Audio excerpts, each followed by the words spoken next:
Cup को धुआं मड़िया हो जाए, लागे में कप को धुआं मड़िया हो जाए। हम बोर बनी राजा करिया हो जाए, लागे में कप को धुआं मड़िया हो जाए। हम बोर बनी राजा करिया हो जाए।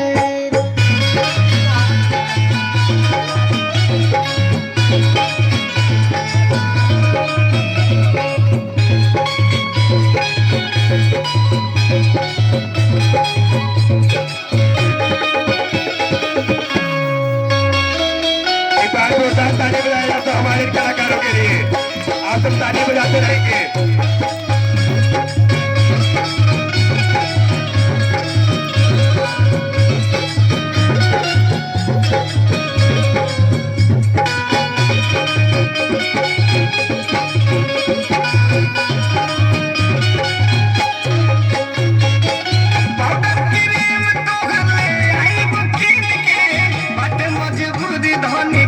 कुछ दिन के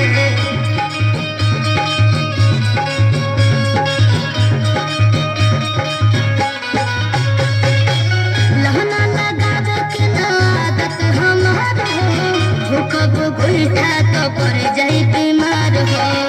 अच्छा जाए ना भाई, कुछ ही दिन के बाद बदनाम चला जाके ही करे ऊपर हम लेके आई, हम लेके आई।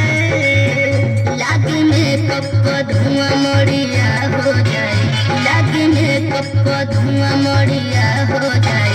हम बोर बनी राजा करिया हो जाए, लागे में कप को धुआं मड़िया हो जाए। हम बोर बनी राजा करिया हो जाए।